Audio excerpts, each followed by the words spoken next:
Hello বন্ধুরা, বসুন্ধরা হেসেলে সবাইকে স্বাগতম। আমি আজকে আতপ চালের বিরিয়ানি বানাবো। চালগুলো ধুয়ে রাখছি। এখানে আমি মাংসগুলো কেটে রাখছি ছোটো করে। এখানে আদা, পেঁয়াজ, রসুন, কাঁচা লঙ্কা এগুলো রাখছি। এখানে আলু কেটে রাখছি বড় বড় করে।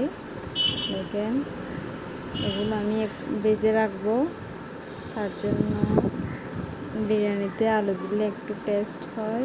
এখানে আমি গরম মশলা, দালচিনি, গোলমরিচ, এখানে জাফরান রাখছি বিরিয়ানির জন্য। এখন আমি মাংসগুলো, আলুগুলো ভেজে ফেলবো, ভেজে রাখবো এখানে। দেখেন, আমি এগুলো ভেজে রাখছি, আলু আর মাংসগুলো ভেজে রাখছি। ভাজা হয়ে গেছে বিরিয়ানির জন্য। খুব একটা সহজ পদ্ধতিতে বিরিয়ানিটা রান্না করব। আমি এখন চুলার মধ্যে কড়াই বসে দিচ্ছি, তেল দিয়ে দিচ্ছি।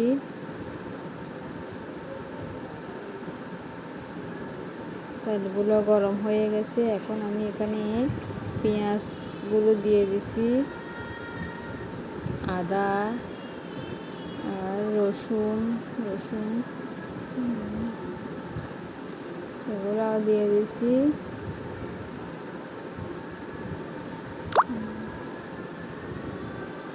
দিয়ে এখানে আমি কাঁচা লঙ্কাগুলো দিয়ে দিছি। দিয়ে দেওয়া হয়ে গেল। এখন আমি একটু নাড়াচাড়া করে নেব। এখানে আমি দিয়ে দিচ্ছি হলুদের গুঁড়া 1 চামচ, একটু বেশি দিতে হয়। মশলা গুঁড়া দিয়ে দিচ্ছি 2 চামচ। তারপর আমি মরিচের গুঁড়া দিয়ে দিচ্ছি, 2 চামচ দিয়ে দিচ্ছি। এর মধ্যে আমি অল্প করে একটু লবণ দিয়ে দেব। এখানে আমি রাঁধুনি রেডি মিক্স মশলা রাখছি, এগুলো অল্প করে দিয়ে দেবো এখানে। দেখেন, এগুলো দিয়ে দিচ্ছি, বিরিয়ানির স্বাদটা আলাদা হবে। অল্প করে দিয়ে দিলাম, খুব একটা টেস্টি হবে। দিয়ে নাড়াচাড়া করে নিচ্ছি, কষিয়ে নিচ্ছি। কষানো হয়ে যাচ্ছে আমার। একটু করে জল দিয়ে দিচ্ছি, জল দিয়ে ভালো করে কষিয়ে নিচ্ছি।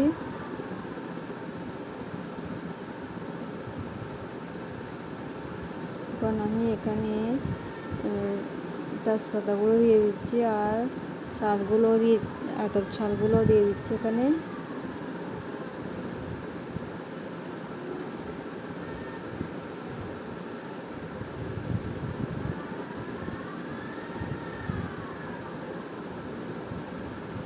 দিয়ে দেওয়া হয়ে গেল।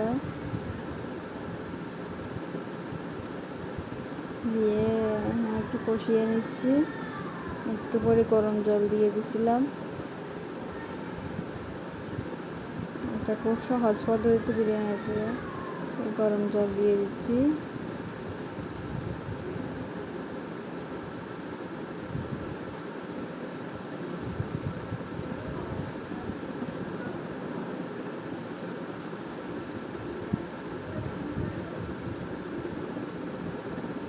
কষানো হয়ে যাচ্ছে।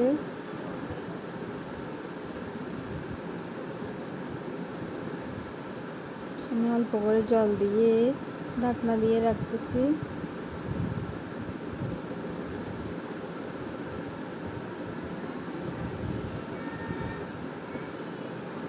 কিছুক্ষণ ঢাকনা দিয়ে রাখতেছি, ঢাকনা করে দেখতেছি আর একটু জল দিতে হবে এখানে। তারপর আমি আলু আর মাংসগুলো ভেজে রাখছিলাম, ওগুলো দিয়ে দিচ্ছি।